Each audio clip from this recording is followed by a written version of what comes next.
Grato a Deus, irmão, por tudo que o Senhor tem falado conosco. Deus, Ele é fiel. Ele quer a irmã Rayane, no final do culto, louvar. Amém? Para louvar no final do culto. Todos acharam?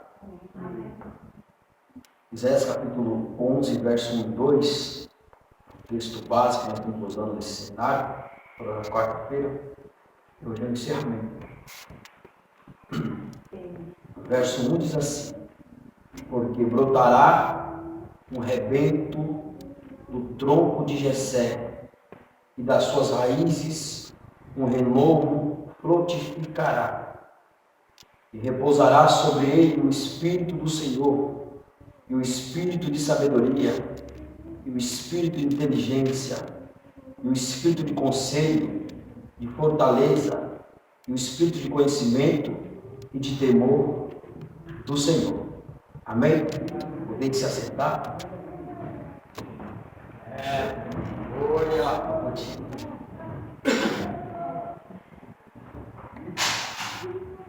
Nicolas acabou de chegar. Vem aqui, Nicolas. Nicolas acabou de chegar. Glória a Deus. E vai pregar agora, vem cá. Vai ter esse jovem que se batizou no domingo passado, mas na segunda-feira passada. Quando ele entrou, a água estava quente. Quando ele saiu, esfriou tudo, né? Foi frio demais, mas estava tudo bom. Dê um lindo aplauso a Jesus.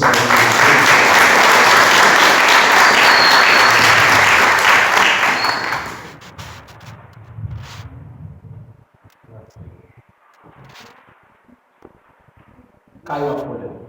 Deus abençoe a vida do pastor por nos dar essa oportunidade. Vou Deus para a vida do Robson também, dele nessa organização. Deus abençoe sua vida. A todos os obreiros, a todos que estiveram desde o começo aqui conosco. Hoje deveria ter certificado para a gente, né? Amém? Só um amém. Amém. Eu queria mesmo.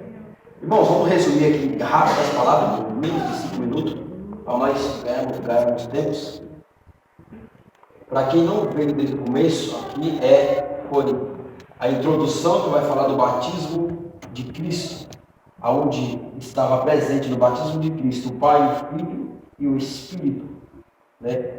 Aonde que o Pai estava? Na voz. Aonde o Espírito estava? Sobre o formato de pombo. Em Cristo. Ele era aquele que desceu as águas.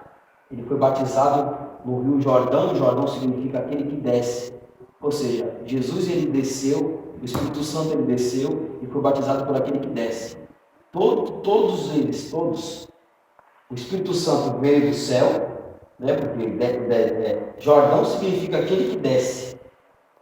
Aqui está as referências bíblicas. Se vocês quiserem no final do culto, pode tirar foto à vontade, tá bom? E o Kim, ele vai colocar o slide. Aqui foi a continuação da primeira quarta-feira. Nós entramos ali no texto base de Isaías, capítulo 11, verso 2, que vai falar dos 7 espíritos, que vai dar um múltiplo de 49 faces, ou 49 nomes, ou 49 atributos da pessoa do Espírito Santo, porque as referências de Apocalipse, capítulo 1, verso 4, vai falar de 7 candeeiros, 7 lâmpadas acesas, que a localização estava diante do trono do Pai. Se você ler em Efésios 4:4, vai dizer assim que só há um corpo, há um só batismo, há um só Espírito. Mas como é que Paulo está falando que ali em Efésios capítulo 4, verso 4, vai falar que só há um Espírito, sendo que em Apocalipse vai falar de 7, Apocalipse 4:1 vai falar de 7, Apocalipse 4:5 vai falar de 7, Apocalipse 5:5 vai falar de 7. Aqui em Efésios 4:4, Paulo está falando da natureza do Pai, porque o Pai ele é Espírito. Eu expliquei isso no decorrer das outras aulas. O que significa esse vaso aqui? Alguém sabe falar o que significa esse vaso? Um de cada vez. O vaso, qual é a representação do vaso? O vaso ele fica em cima do candeeiro. Onde está escrito isso? Zacarias capítulo 4, verso 2. É esse vaso que alimenta as lâmpadas. É esse vaso que tem um múltiplo. Cada canudo desse é 7 para cada lâmpada dessa. 7 canudos para cada lâmpada dessa. Esse vaso ele não está vazio, porque ele está no céu. Quem está no céu nunca vai estar vazio, sempre vai estar cheio. Nós pode estar vazio na terra, às vezes está vazio o armário, às vezes está vazio a geladeira, às vezes está vazio nós mesmos, o coração, a alma, o espírito, mas no céu não. No céu não. A casa aqui, igreja, pode estar vazio da glória, da presença, da unção, mas lá não. Os anjos estão dizendo, sem cessar, santo, aleluia. Santo, glória santo, aleluia. É o Senhor e toda a terra está cheia da sua glória. O vaso é a representação, aqui é a representação da unção de Deus. Que ele é tão tremendo que ele não vai dar só um pouquinho, ele vai dar logo 7, para não ter briga. Vai dar um múltiplo de 7. Ou seja, se cada um desses dá 7, por isso que vai chegar a um múltiplo de 49 nomes, ou 49 faces, ou 49 atributos do Espírito Santo de Deus. Aí no decorrer das outras quarta-feiras nós falamos do nome. Cada nome é uma base que vai dar múltiplo de 7. A base central sempre vai ser o Espírito do Senhor, né? O Espírito do Senhor, que está localizado em Isaías capítulo 4, verso 18. A outra referência é de Isaías, ou Lucas 4, 18, Isaías 61, verso 1. Que ele vai dizer que o Espírito do Senhor está sobre mim. Toda vez que o Espírito do Senhor, ou toda vez que você tiver a unção de Deus sobre você, você vai ter uma função. Você não vai estar cheio da unção de Deus, da presença de Deus, da graça de Deus, para você ficar sentado no banco, não, irmão. Deus ele vai te encher. Quem quer ser cheio? Tem alguém que quer ser cheio dele? Mas guarda isso, Deus ele vai te encher da unção, da graça, da presença dele, para você fazer a obra. Porque ele me ungiu, ou seja, quem unge é ele, quem escolhe é ele, quem vocaciona é ele, quem envia é ele, é o Pai. Porque a obra é do Pai. A unção de Deus está, a unção do Senhor estava sobre Cristo. Lucas capítulo 4, verso 18. Por que Isaías ele vai falar que habitará sobre ele o Espírito do Senhor, de sabedoria, de conselho, de conhecimento, de fortaleza? Por que habitará sobre Cristo? Porque eu falei na quarta-feira retrasada. Porque o Espírito ele estava, esses nomes estavam espalhados no Antigo Testamento.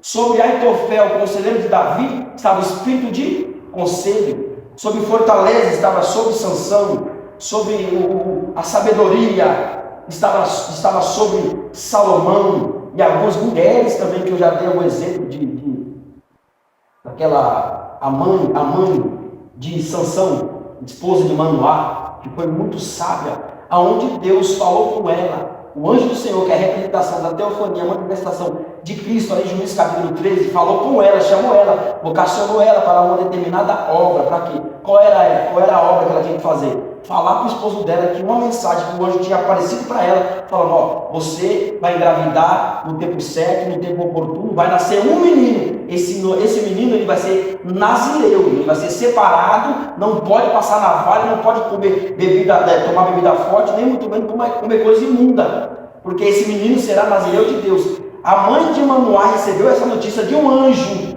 notificou ao seu esposo. Aí o que ele fez?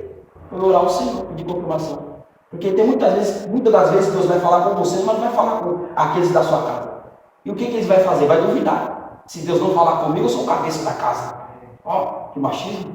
Deus não trabalha com isso não, irmão. Deus ele escolhe quem quer, vocaciona quem quer, envia quem quer, ele é a obra. Porque tem gente que acha que a última Coca-Cola do deserto, a última bolacha do pacote, acha que é alguma coisa, porque nós não somos nada sem a presença de Deus na nossa vida. Nós não somos nada. Se não é a graça de Deus na nossa vida, irmão, misericórdia. Que ele cresça. Que ele cresça e que ele apareça.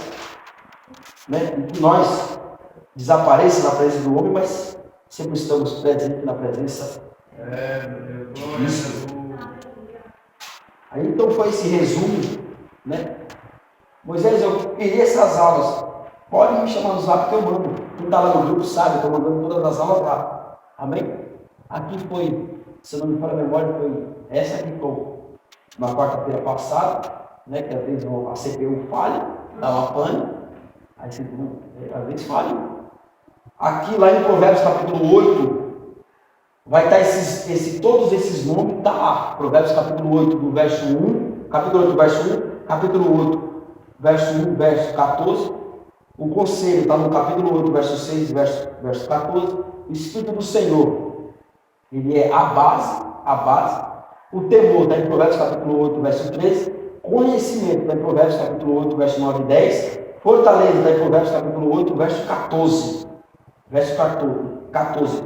Qual é os nomes dos caminhos que sai aqui no vaso de Zacarias capítulo 4, verso 2? Um é união, adoração, comunhão, renúncia, oração, palavra e santidade. Por que a base tem que ser renúncia?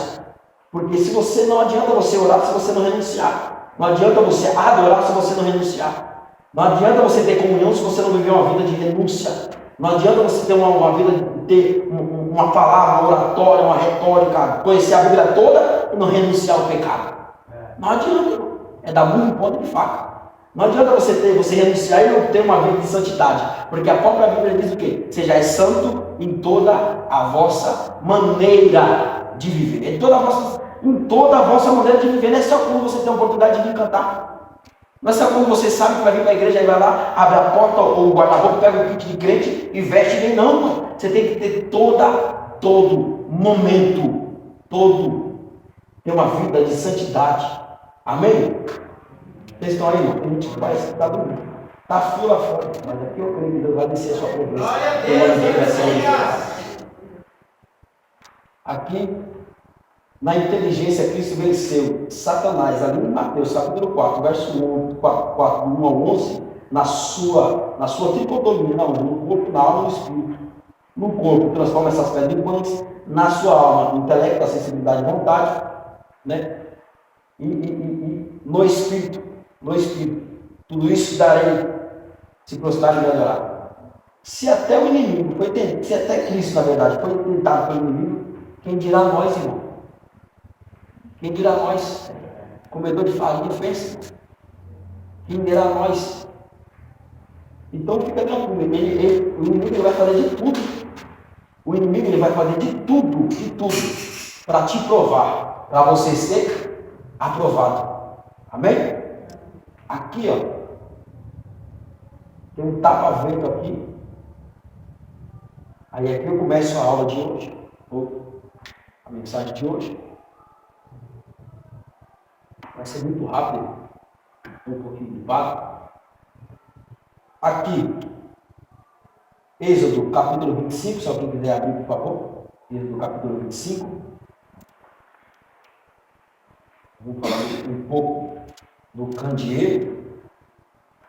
Êxodo capítulo 25.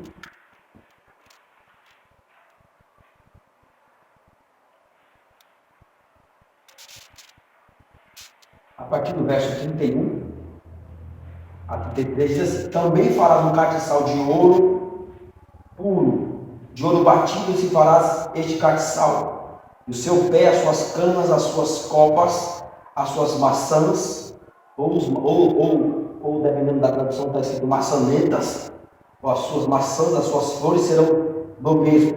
Dos seus lados sairão 6 arcos, 6 canas, 3 canas do castiçal de um lado e dele, 3 canas do castiçal do outro lado dele. Numa cana haverá 3 copos, de modo de amêndoas, e uma maçã e uma flor, e 3 copos a modo de amêndoas. Na outra cana uma maçã e uma flor. Assim serão as 6 canas que saem do castiçal. Mas no castiçal mesmo haverá 4 copos.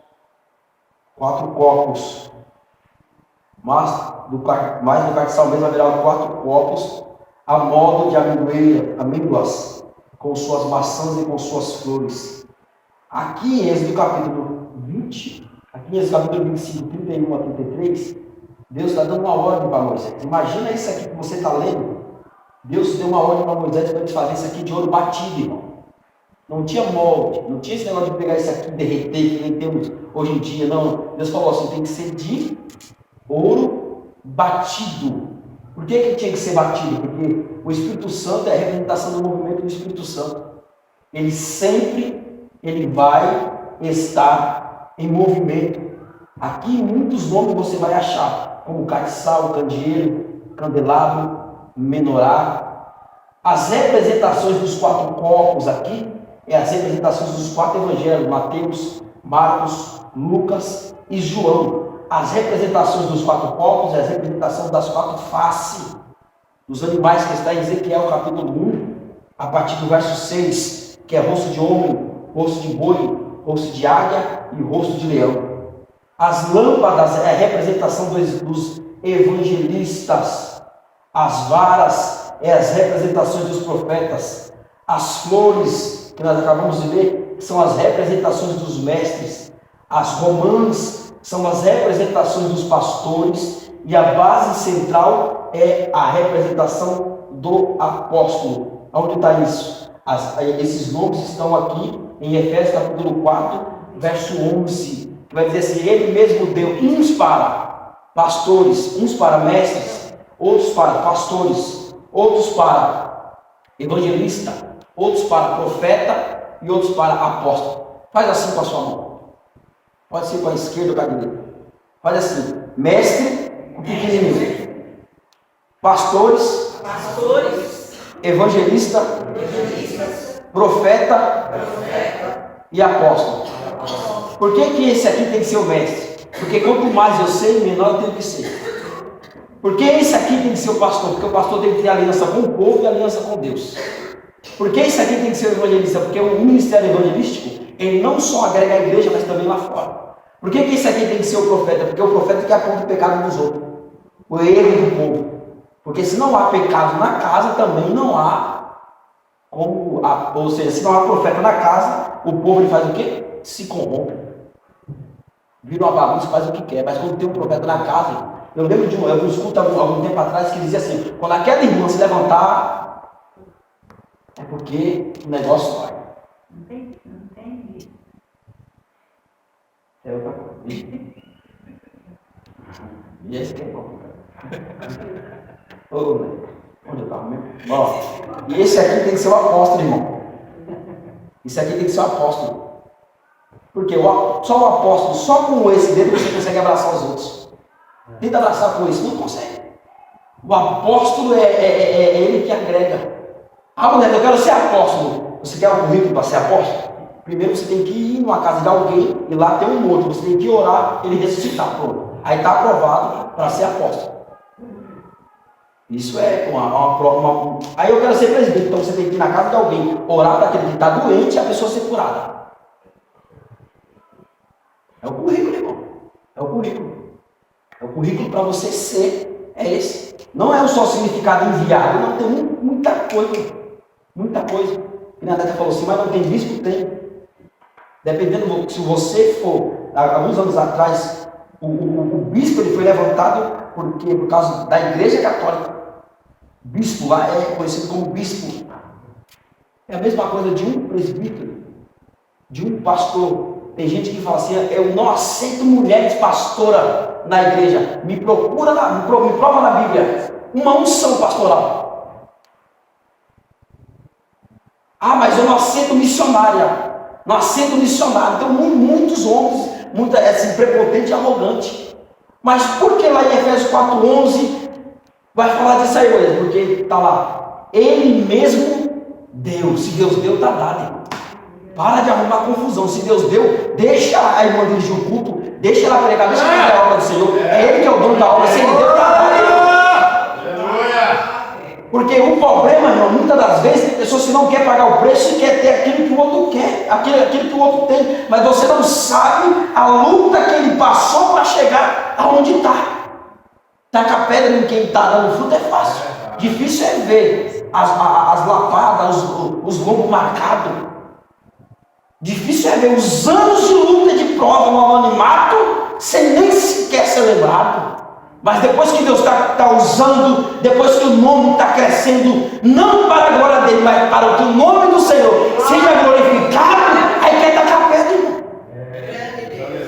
Foi assim com José. Só foi ele contar o sonho, por causa das suas palavras, seus irmãos já tinha raiva dele, aborrecia, por causa do sonho e das palavras. Tem pessoas que têm raiva de você só por causa do sonho que o Pai te deu, só por causa das palavras que Deus te usa e por causa da túnica que Ele te deu. Tu nunca vai falar de dom.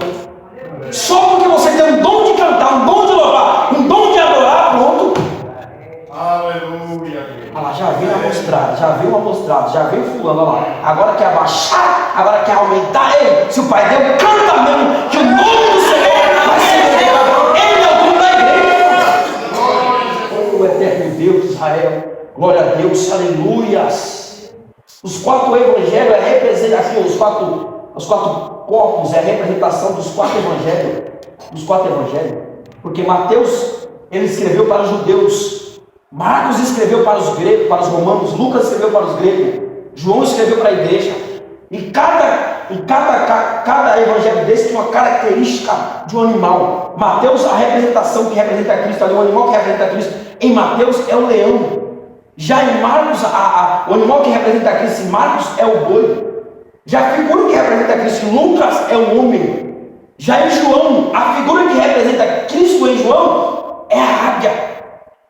Agora pega isso aqui, irmão. Se Marcos escreveu para os judeus, Mateus escreveu para os judeus, Lucas escreveu para os gregos, Marcos para os romanos e João para a igreja, então João, a representação do evangelho de João é para a igreja.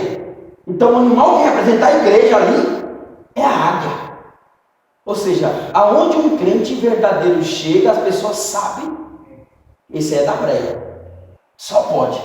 Esse é diferente.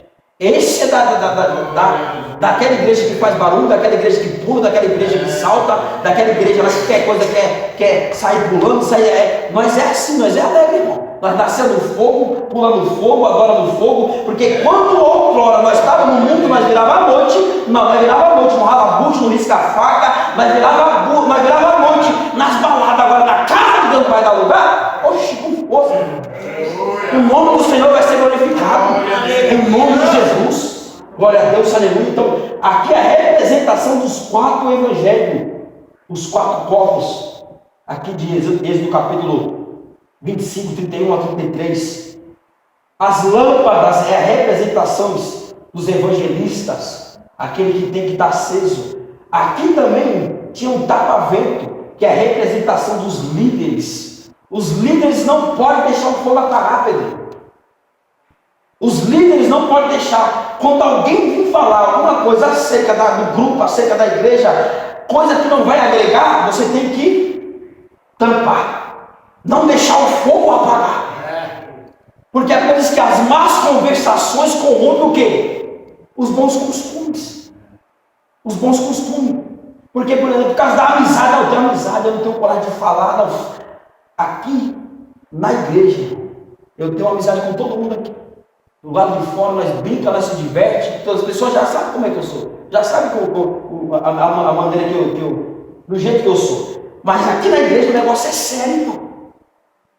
Aqui, a obra não é do homem. A obra é de Deus. Então, a proteção aqui para não apagar as lâmpadas, porque o candeeiro aqui, ou o caçal, ou o menorá, ou o candelabro, é a representação da igreja. Se o líder, alguém vem falar do pastor, ele já tampa, corta o mal pela raiz, pronto, o fogo vai continuar acesa sobre aquele lugar. Se no grupo das irmãs tem algum problema, a líder ouviu algum zum, já tampa, porque senão o fogo do grupo vai se apagar. E para acender dá trabalho, irmão. Para acender tem que tirar a cinza, tem que fazer um trabalho, né? Não é só, quando você pega uma churrasqueira para você acender do zero, é uma maravilha. Mas vai acender depois. Primeira coisa que você faz, pega a grelha e vai raspar lá debaixo da água, limpar, porque você nunca lembra de limpar e feliz da grelha quando você está fazendo churrasco. Nunca! Estou mentindo, irmão? Você só quer só mandar para dentro, vai para o preço da carne, não vai comprar isso, vai lembrar nada.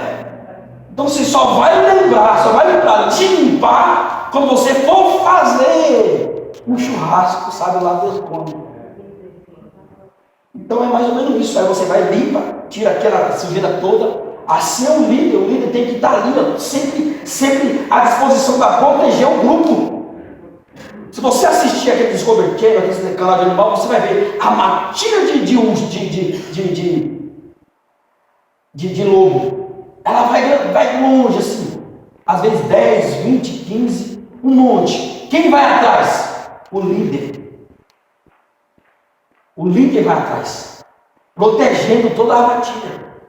O líder, ele é a figura principal do grupo. É ele que tem que proteger. É ele que tem que interceder pelo grupo. Não que os grupos, você está entendendo, né? Não que o grupo não tenha a sua responsabilidade. Mas a liderança, ela é o foco. O inimigo, quando vir te atacar, não vai atacar. Entrar dentro do grupo. Primeiro ele vai tentar atingir o líder. E quando o líder está fraco, as pessoas falam, mas o líder não veio no ensaio, por que eu vou ensaiar? O líder não chegou, por que eu vou chegar? Fulano, eu estou falando no sentido geral, desde o púlpito à da igreja. Entende, irmão, no sentido geral. O pastor não veio porque eu vou ir. Fulano não veio. Irmão, faz sua parte em nome de Jesus. Coloca uma coisa na sua cabeça, a salvação é indivíduo. Ninguém vai aqui amarrado, segurando aqui no paletó de alguém subir para o céu. Não, a salvação é individual. Faça a tua parte em nome de Jesus, que o nome do Senhor vai ser glorificado. Então é isso aqui, irmão. O significado do castiçal. As lamparinas de lá de Zacarias, capítulo 4, verso 2, tem que estar sempre acesa. É por isso que Deus falou: Moisés, a ordem é essa. Faz conforme o modelo. Se você seguir o modelo, não vai dar errado. Não faz conforme você quer, faz conforme o modelo que eu te mostrei no monte, Moisés. Porque se você seguir o modelo, vai dar tudo certo. E deu certo, né? Deu certo. O povo que não quis ouvir a voz do líder, porque Moisés sempre pagou o preço. Imagina, Deus falou assim: Moisés, eu vou destruir o teu povo. Moisés olhou assim e falou: meu povo não, Senhor. Meu povo estava tranquilo lá cuidando das ovelhas do meu sogro, ó. Sossegado, tranquilo. Aí do nada aparece uma sarça e sai uma voz da sarça e fala com Moisés. Êxodo capítulo 3, a chamada de Moisés.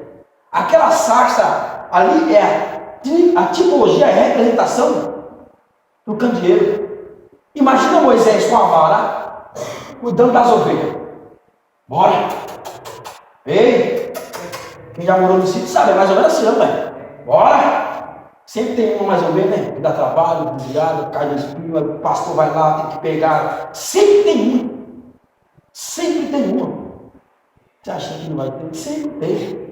Eu creio que Deus está me usando. Aí, Moisés pega um cajado. Agora eu te faço uma pergunta. Aquele cajado de Moisés, de que árvore era? E que fruta ele dá? Porque Moisés achou um galho. E agora ele faz daquele galho ali um cajado. E vai seguindo ele 40 anos no deserto. Porque 40 anos ele viveu no Egito. Depois 40 anos no deserto. Depois 40 anos no povo. Ele morre com 120 anos. A vida de Moisés é dividida em três períodos de 40. Aí quando no monte, Êxodo capítulo 3, quando a sarça, assim, Deus fala com Moisés através da sarça, quando ele vê aquela sarça pegando fogo, é a representação do candeeiro, que é um fogo que ele não vai se apagar. E o candeeiro, ele fica no lugar santo. Depois tem o lugar santíssimo. Há de um lugar santo e um lugar santíssimo. Um lado tinha a bacia, que nunca pode estar junto com o altar. Mas isso aí é outra história, vai dar choque. A bacia nunca pode estar junto com o altar. A bacia é a representação, a representação do batismo nunca pode estar junto do altar. Então, no ato ficava o altar e a bacia. No lugar santo ficava o candeeiro, ficava a mesa dos pães da propiciação e a mesa do incensário. No lugar santíssimo ficava a arca da aliança, em cima da arca a tampa do propiciatório, onde se manifestava a cavode, agora que pesa, aonde tinha 2 querubins entalhados, que ele tinha asa de anjo, corpo de homem e rosto de criança. Tinha que estar as duas entalhadas assim, ó, olhando, uma só peça, olhando para dentro da arca. É por isso que Jesus falou nos evangelhos: quem não for como essa criança nunca vai ver a minha glória. Porque a glória de Deus, a Shekinah, se manifestava ali na cavode, na tampa, a glória que pesa ali. Aí a Bíblia diz que está lá em Números, abre aí Números, número 17, verso 8. Os líderes se levantaram contra Moisés e contra Arão, porque Deus escolheu Moisés, Deus escolheu Arão. Deus escolheu essa família para fazer a diferença. A família dos levitas, Deus escolheu ele. Porque primeiro que Moisés nasceu em um contexto difícil. Qual era a ordem? Dentro de um decreto, não é para gerar. Joquebede e Anrã, um pai de Moisés, não era para gerar, mas no meio do contexto de crise, Joquebede está grávida. Êxodo capítulo 2, Moisés está sendo gerado em um contexto. Imagina só, você que é mãe, você que é mulher, que é casada, aí você vai para o seu esposo, aí você está grávida. Dentro do governo do estado do Brasil, do país do Brasil, tem uma ordem assim, ó: todo menino que nascer vai ser jogado no rio, seja qualquer rio, mudei na vida não, imagina só. Imagina, você está grávida, só que hoje nós temos a possibilidade de fazer ultrassom. Imagina só, você tinha a oportunidade de se despedir, ir lá, que nem existia isso, não. Nem existia ultrassom. Aí no nascimento nasce quem? O menino. Ele é o quê? Ele é belo. Escondeu ele por 3 meses. Moisés nasceu num contexto de decreto, mas nasceu. E quem é? Qual é a ordem? Se nascer menino, vai ser jogado no rio Nilo. O decreto veio de onde? Veio do palácio de Faraó. Aquele que deu o decreto foi o mesmo que comprou leite, que comprou fralda, foi o mesmo que segurou nas mãos e cuidou como se fosse o seu filho. Ei, Deus te trouxe aqui, não foi por acaso. Você talvez está sob um decreto de maldição, decreto de qualquer situação de luta, de prova, mas ei, é nesse contexto de luta, de acusação que estão jogando contra a sua vida, é que Deus vai usar o próprio acusador para te abençoar. E o nome do Senhor vai ser glorificado. Oh, eterno Deus de Israel, glória a Deus, aleluia. Moisés, ele cresce, ele mata o egípcio. Ele mata o egípcio. Porque ele vê um hebreu e um egípcio brigando. Ele vê um hebreu e um egípcio brigando. Moisés está olhando para um espelho, irmão. Imagina só, num deserto. Aí está uma briga lá de um hebreu e um egípcio. Moisés está olhando ele mesmo, porque ele era de sangue. Ele era hebreu, mas de criação era egípcio. Aí agora, qual é a decisão? Como que eu tenho que defender? Será que eu deixo viver o egípcio? Ou será que eu deixo viver a minha natureza, a minha essência? Porque a minha natureza é o quê? Egípcio. Mas a minha essência é hebreu. Aí ele mata o quê? Um egípcio. Ali era ele se encontrou com ele mesmo no espelho.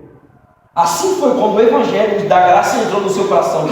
Era a graça e a lei.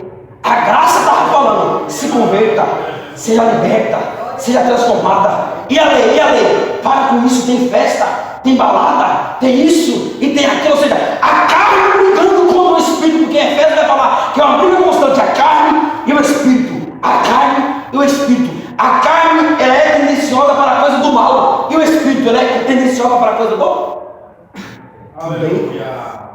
Era Deus falando para Moisés: agora você vai ter que decidir quem é que vai morrer, o hebreu ou o egípcio. Glória a Deus, aleluia.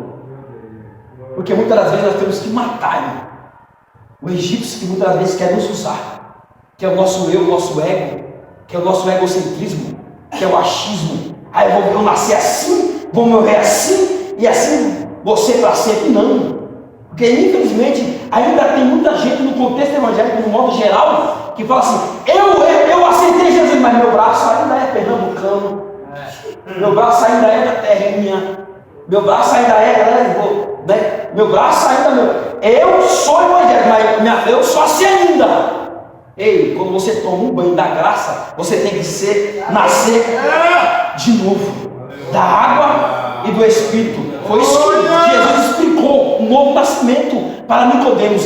Ei, Nicodemos, aquele que não nascer de novo, da água e do Espírito, de maneira nenhuma vai herdar a salvação. Glória a Deus e aleluia.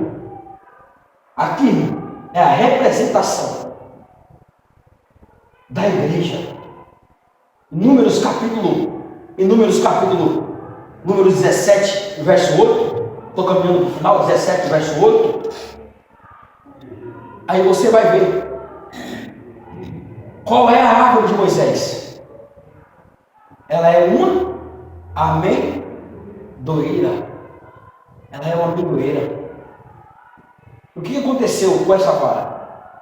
Deus falou assim: olha, Moisés, já que todo mundo está achando que eu não escolhi vocês, pega a vara de cada líder daquela nação tinha um cajado na mão. Pega o cajado de cada um deles, coloca no lugar santíssimo. Coloca no lugar santíssimo. E a Bíblia diz que cada um colocou.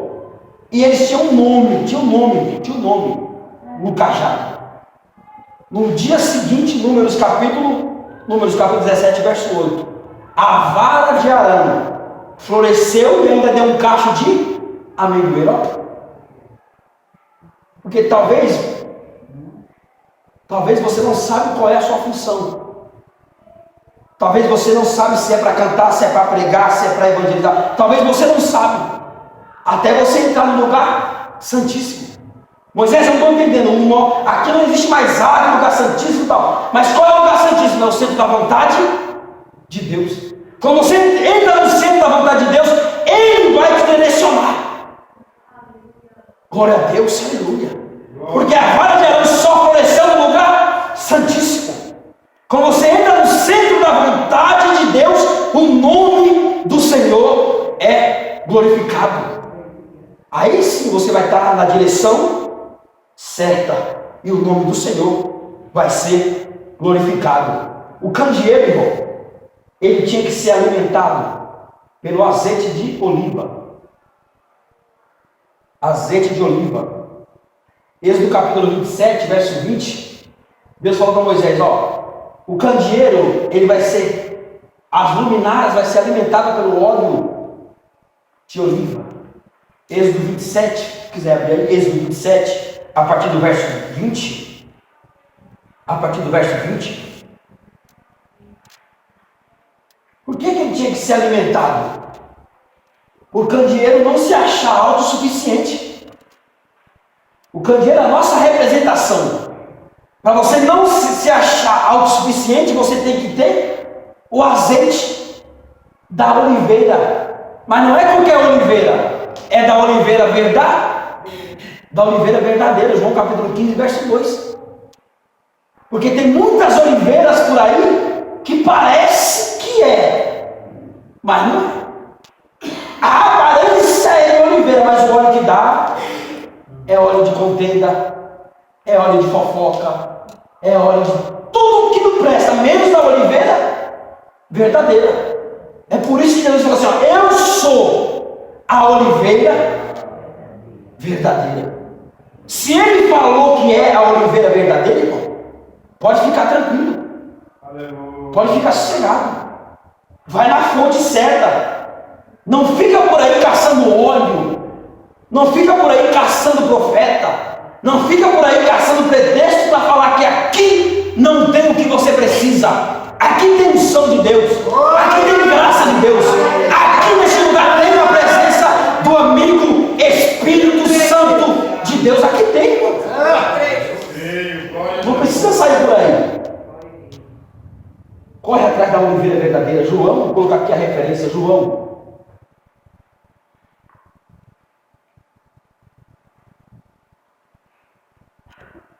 capítulo 15, verso 2.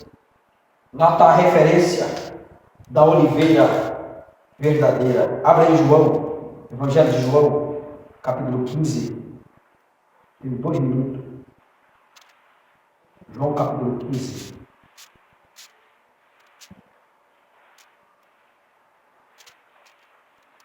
Ele vai dizer assim, capítulo 15, verso 1: Eu sou a videira verdadeira, e o meu pai é o lavrador. Toda vara que em mim não der fruto, atira e limpa. Toda aquela que dá fruto, para que dê mais. Vós já estáis limpos pela palavra que vos tenho falado. O que limpa? O que limpa a oliveira, irmão, é somente a palavra. Só ela que limpa, só ela que liberta, só ela que transforma, só ela que levanta, só ela que capacita e só ela que envia. Eu sou, verso 3: Vós já estáis limpos pela palavra que vos tenho dito ou falado. Ele é a videira verdadeira. Verso 5: Eu sou a videira, vós as varas. Quem está em mim e eu nele, esse dá muito fruto, porque em mim nada podereis fazer. Se alguém não estiver em mim, será lançado fora como a vara e secará. E os que colhem lançam no fogo. O que é isso? O que significa o que colhe? São os inimigos, são os demônios. Ele é a videira verdadeira. Nós temos que estar enxertado na videira verdadeira. Porque tem crente que você passa muitos anos, ele está ali na mesma batida, na mesma pegada, do mesmo jeito, porque ele está enxertado na videira verdadeira. Não é qualquer vento que vai derrubar, não é qualquer murmúrio, não é qualquer situação que ele vai cair, porque ele está enxertado. Tem troca de pastor, ele está lá. Está frio, está calor, ele está lá. Tem aqui a oração de manhã, sempre é aqui as mesmas, as remanescentes, está lá. Oh, eterno Deus de Israel, glória a Deus, aleluia. Quem é eles? É a representação dos gibeonitas. Gibeonitas, carregadores de madeiras e carregadores de água, que Saul tentou matar. Ou seja, já Saul matou os gibeonitas. Saul matou os gibeonitas. Aí quando ele foi consultar o sacerdote, não tinha a unção de Deus. A presença de Deus não desceu. Por quê? Sacerdote sujo não tem como ter a presença de Deus. Um líder sem a visão de Deus, irmão, ele faz coisas que até Deus duvida. Um líder sem a visão de Deus, ele consulta pitonisa, ele traz lenço ungido, traz vassoura ungida, corre atrás de indulgência. Essa é a fila do milagre. Pisa aqui, porque aqui é não nada disso, não precisa de nada disso. Um líder que tem a visão de Deus é diferente. Ele só fala assim: ó, segue o que está aqui, porque você vai ter vida eterna. Só isso. Porque os gibeonitas eram os carregadores de água e os carregadores de madeira. Josué, lá Josué capítulo 9, eles falaram: nós somos de longe. Eles tinham mentido. Mas como Josué já tinha feito a aliança, agora Josué falou assim: agora vocês vão carregar madeira e cortar, preparar a água. Era eles que tomavam conta do tabernáculo. Era eles que mantinham a lenha cortada para colocar no altar, a água da bacia. Agora, um rei que está no trono, que ficou no trono 40 anos, Saul, 40 anos no trono, sem se preocupar com a presença, sem se preocupar onde está a arca de Deus, que é a presença dele, nunca se preocupou. Você acha que vai se preocupar se tem lenha no altar? Você acha que vai se preocupar se tem água na bacia? Não vai. Mas o verdadeiro líder, ele se preocupa. Quando ele chega no ambiente, ele sabe: o ambiente está pesado. O negócio aqui tem que orar. O negócio tem que orar, porque eu tenho certeza que a presença de Deus vai descer. Um líder que tem a presença de Deus, né, que tem a unção de Deus, a unção dos 7 Espíritos que vai vivendo sobre ele tem a visão como águia. Ele vê além do que pode imaginar e chega em lugares que ele nem imaginava, porque ele vê além, mas também Deus vai levar ele além do que ele possa imaginar. Glória a Deus e aleluia. Porque a verdadeira adoração, irmão, ela tem que vir da alma. A verdadeira adoração, ela tem que vir lá de dentro. Tem que cantar quando tem 10, tem que cantar quando tem 1, tem que cantar quando tem 1000, tem que adorar da mesma intensidade. Oh, eterno Deus de Israel. Porque em João capítulo 4, Jesus vai falar assim: eu procuro os verdadeiros adoradores que adoram em espírito e em verdade. Porque quem canta, canta com o corpo, quem adora, adora com a alma, mas quem canta, canta com o corpo, quem louva com a alma, mas quem adora, adora em espírito. Tem que ser uma verdadeira adoração. Oh, eterno Deus de Israel. Porque a verdadeira adoração, ela quebra o jugo. Porque quando tem alguém no ambiente orando, intercedendo, enquanto o grupo está louvando, as cadeias se quebram. Aonde está isso? Atos capítulo 16. Paulo e Silas, um orava e o outro cantava. Um orava e o outro cantava. O que aconteceu? As cadeias de todos foram o quê? Quebradas. Quando você adora a Ele e ora a Ele, o nome do Senhor é glorificado. Porque tem pessoas que querem fazer de qualquer jeito, de qualquer maneira, achando, não, a unção não é minha, a unção é dele, a casa não é minha, a casa é dele, a glória não é para mim, a glória sempre vai ser para ele, que ele cresça, o nome dele possa ser exaltado no céu e na terra, para todos sempre. Se eu canto, é por causa da misericórdia de Deus. Se eu prego, é por causa da misericórdia de Deus. Se eu estou de pé, é por causa da graça de Deus que tem nos alcançado. Glória a Deus, aleluia. Porque tem pessoas que falam assim: mas eu tenho que adorar de qualquer jeito, porque Deus aceita qualquer adoração. Se é verdade que Deus aceita, se pode adorar a Deus de qualquer jeito, porque Deus rejeitou a adoração de Nadab e Abiú. Se o que vale é a intenção do coração, porque Uzá morreu quando tocou na arca do Senhor? Se o que vale é fazer a obra de Deus de maneira que quiser, porque Saul foi reprovado quando ofereceu o sacrifício na demora de Samuel chegar?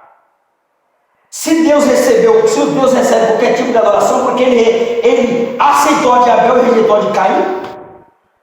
Não se engane, tem atitudes que parecem corretas, mas Deus estabeleceu princípio que não pode ser mudado. Aleluia. Tem princípio que não pode ser mudado. Tem coisas que não podem ser mudadas, porque quem estabeleceu esse princípio foi o dono da igreja. Não é algo constituído dentro de uma convenção feita por homens, não. É algo que Deus instituiu no céu. A adoração, a glória, Ele não divide com ninguém. Você quer ser usado? Eu vou te dar o quê? A unção que desce do vaso. Que você vai ser cheio da graça, da presença. Você vai cantar, as pessoas vão ser libertas. Você vai pregar, as pessoas vão se converter. Você vai orar, as pessoas vão ser curadas, vão andar. Cego vai ver, mudo vai falar, surdo vai ouvir. Aleijado vai andar, mas fica tranquilo, a glória é minha. Glória a Deus. Porque a glória Ele não dá para ninguém. Você recebe esta palavra? Glória a Deus, aleluia. Isaías capítulo 11 é a representação dos 7 Espíritos de Deus. Tem muita coisa. Isso aqui era de 7 a 11 aulas. Eu resumi tudo isso em 4. Você imagina o tanto de coisa. Resumir tudo isso aqui em 4 aulas.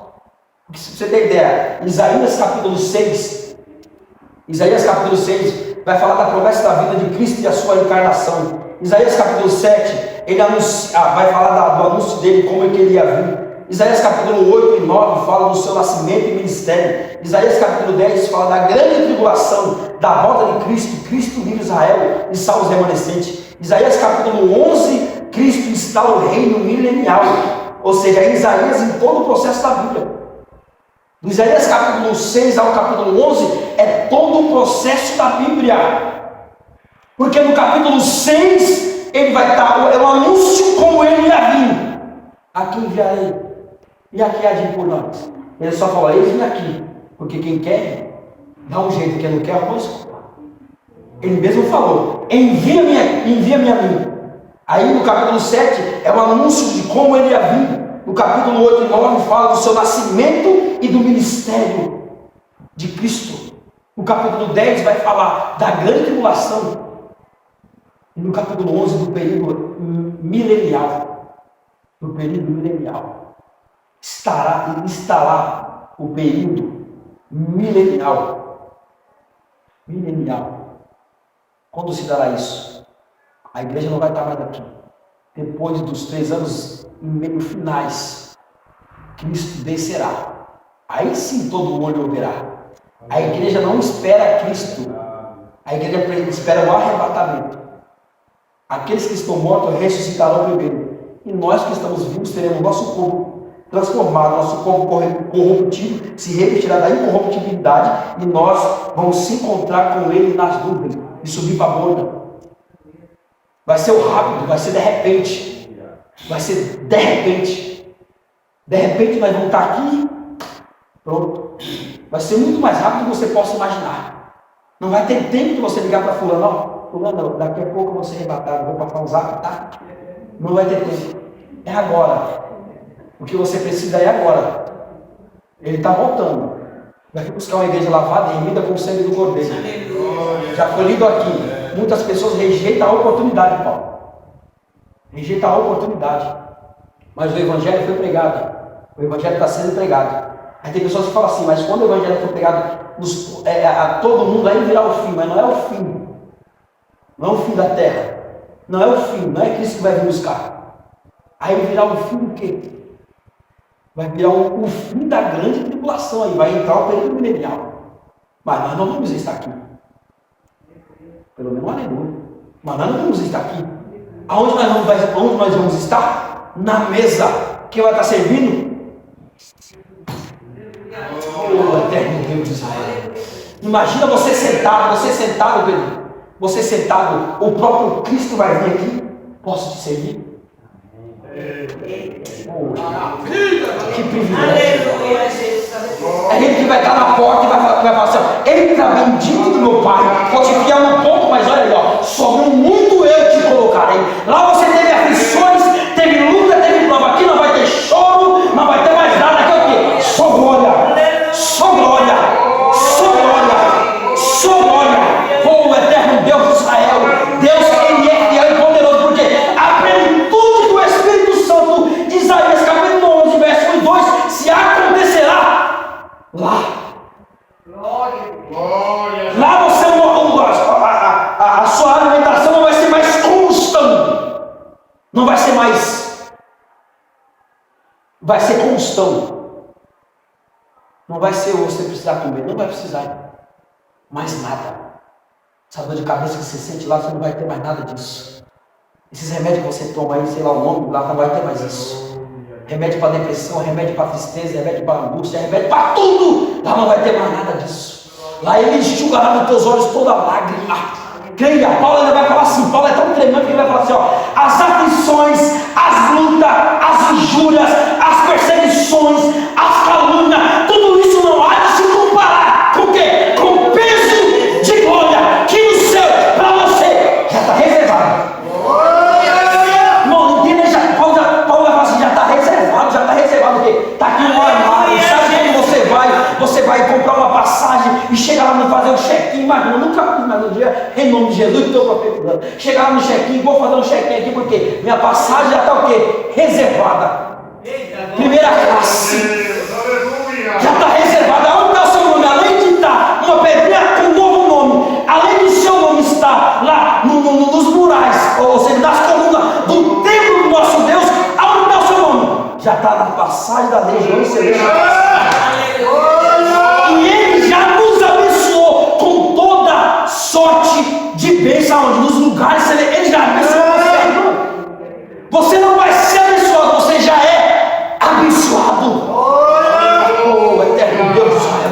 Mas como é que eu vou alcançar essa bênção? Continua orando, continua buscando, continua acreditando que o nome do Senhor vai ser exaltado na sua vida, na sua casa, na sua família, na sua parentela. Recebe essa palavra como uma palavra profética na sua vida. Glória a Deus, Deus de Israel. Glória a Deus, aleluias. Isaías capítulo 11, verso 1 e 2, dois versículos que vai dar um múltiplo de 7 que vai chegar às 49 faces. Eu nem cheguei para falar de Daniel, nem cheguei a falar daqueles que fizeram a arca. Nem cheguei a falar daquele que foi na caverna buscar um leão, um tempo de neve, um dos 30 valentes de Davi. Nem deu tempo de chegar lá. Oh, eterno Deus de Israel, glória a Deus, aleluias. Porque valente que é valente não espera a caverna ficar vazia, ele vai lá e toma posse daquilo que Deus já falou que é dele.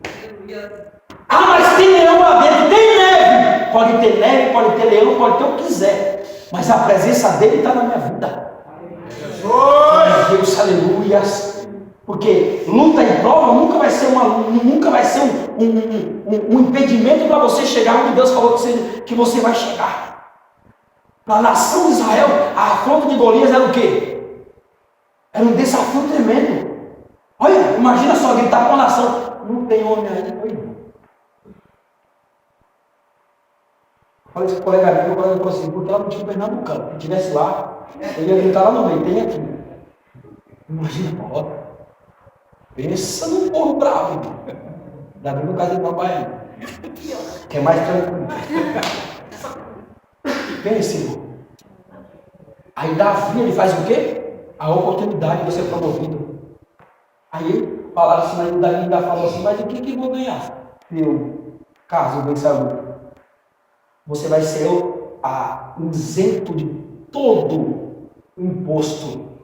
E ainda vai ganhar, vai casar com a filha dele. Ele trabalhou para casar com mulher hétero, não para casar com Mical. Mical é laço. Ou seja, ele enfrentou o Golias, Davi. Mas ele não foi por intenção, ele foi por causa da afronta do Golias. Aí ele foi, se apresentou para Saul. Saul colocou a vestimenta dele, ele deu dois passos ou não. Para que esse negócio não dá certo. Deixa eu ir do jeito que eu sou. Para que esse negócio de enfeitar não dá. Deixa Deus me usar do jeito que eu sou mesmo, simples, na humildade, na simplicidade. Vamos parar de enfeitar o pavão. O pavão já nasceu perfeito. Não tem como mais mudar nada ali. É limpo. Então, não precisa de mais nada disso. Deus tem que usar da maneira que Deus nos chamou. Nos chamou. Aí ele deu 2 passos, não dá certo. Vestiu a roupinha dele de pastor normal. Foi lá no riacho. Imagina todo mundo: olha, onde ele está indo? Está fugindo, está correndo. Chega lá no riacho assim, pega as pedrinhas.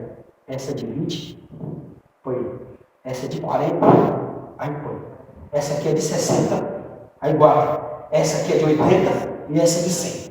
Davi era parte de água, ele entendia de flecha, irmão. Ele entendia. O chumbo, ele ficava na ponta da flecha. Então Davi, ele entendia de peso. Essa aqui vai acertar ele de longe.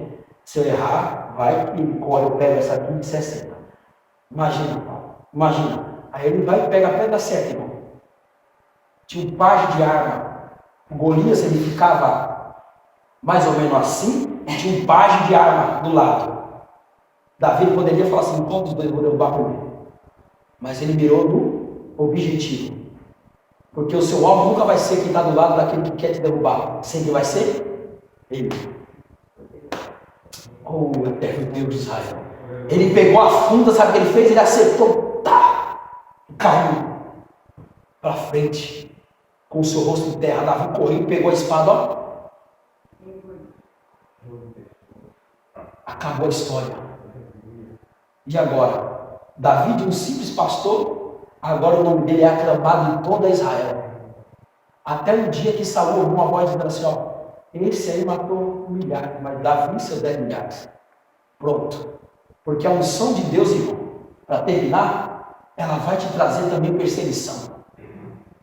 Tem luta que tem situações que você passa que você às vezes fala assim: aonde eu fui me meter?